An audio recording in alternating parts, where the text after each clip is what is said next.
Hey guys, I just wanted to make a video this time about a very important realization I made when I was first becoming an atheist, or when I was first examining my doubt in my religion. And something that really played a big part in that was me reading parts of the Old Testament about the Amalekites, all those cities that were destroyed supposedly in the name of God or with God's help, and stuff like that. And I had heard of Jericho. I'd heard the story of they went around the city 7 times, and then they blew the trumpets, and it was God's glory, and everything was great because they were bad and we were good, and they were destroyed. Um, and so I kind of had a taste of what the Old Testament what was going to be like, but I actually saw the reality of it when I got around to reading it and hearing different parts of it.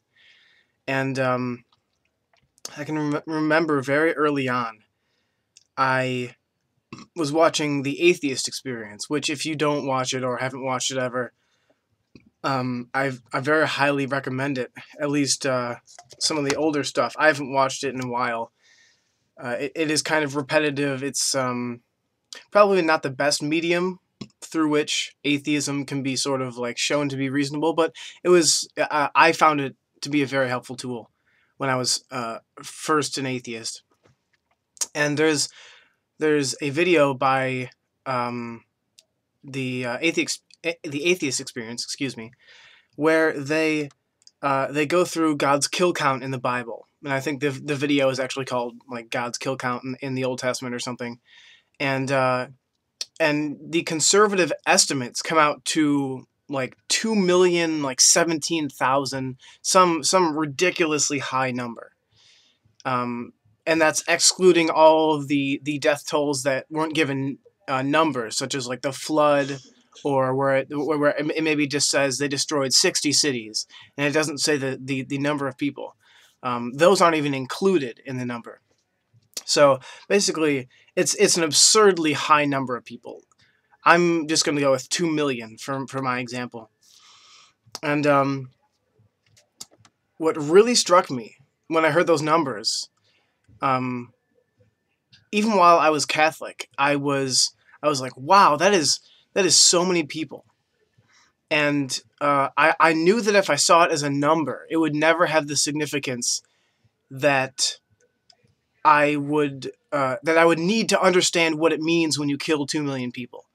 And so, to help myself think about it, I came up with a sort of not really a scale, but sort of a system to add weight to the idea of 2,000,000 casualties. And what I did was, and I invite you to do this as well, anyone who's Christian or atheist, just to imagine the scale and the evil of such an atrocity, is to imagine someone you love the most in your life, or someone who means the most to you, someone who, for one reason or another, is the most important thing in your life. And then imagine that each of those 2,017,000 people that God killed, right, are all that person. Or if, the people that are most important to you are your family or your friends, imagine what it would be like for all of those 2,000,000 people to be them, to be that meaning, that love, and all the things that go along with that, like the funny inside jokes you have, the sense of humor, the admiration for nature, the seeking of truth and beauty in the world, like all the things that make you like another person, that make you love that person and make them so important to you. And imagine them lined up, like 2,000,000 people in a line, and they're all the people that you love, right? Okay, so we've got that, and then some guy with a gun comes up, right? I'm going with a gun because it's, compared to the Old Testament, it's a lot more merciful than most of those people died, because they died by the sword and disease and dying on the battlefield because they were defending their homes from the Israelites. But I'm just using a gun for convenience because it's the usual weapon of choice in wars nowadays, but also because it's more merciful than a lot of the ways that people died in the Old Testament. And then, imagine, um, imagine that man goes up to your mother, your father, your friends, your brothers or sisters, and and they walk behind them. They say, "I'm going to kill you," and then in front of you, they kill that person that is important to you and that you love and that you would give the world for. Okay, they die, right? And then everyone else sees it. They start freaking out. They're like, "Oh God, I'm gonna die." So they're like begging for their lives and everything. Doesn't matter. He goes second person. After a little bit, shoots them. And you're like, "Wait, stop. Those are the people that are important to me in my life, and I love them." Um, and and so on for all those people. Now, for me, like someone who's really important in my life would be like my brothers. Um, and so I imagine that scenario where those 2 million people were my brothers. And I ask myself, how many people would I have to see, shot in the head, or shot in the heart, somewhere that would kill them? How many times would I have to see that happen in front of me with my own eyes until I realized that the force or the person that was doing this wasn't merciful, or wasn't kind enough not to do that, which is basically the same thing. Um, and I feel like when you consider a number like 2 million, it's so callous to the actual nature of the death of humans that I think when you can put some perspective, like, damn, these people that were killed were the mothers and fathers and brothers, sisters, friends, aunts, uncles of people who existed, and they lost them, and then they probably died too. Um, and and I feel like when it's just a number, you can say, well, but God had a reason for killing those people. Yeah, he did. Do you think that would matter to the people who love them most? Really?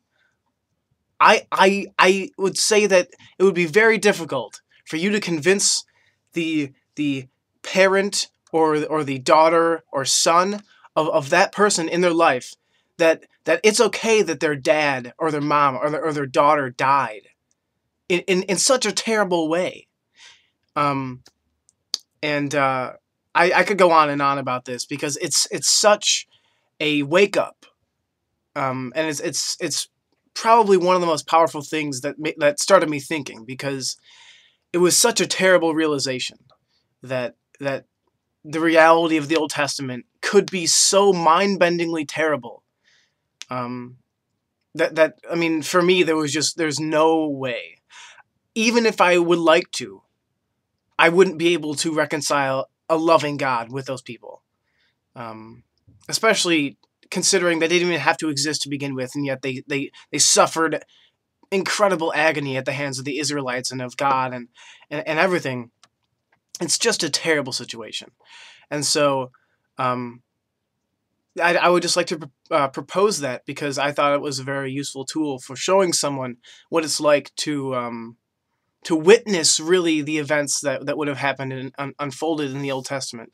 So next time you're talking to someone, or if you're a Christian, think to yourself what it would be like. Your mother, father, brother, friends, best friends, watching them die in front of you 2 million times. At what point would you decide that God wasn't merciful? Would it be the first person?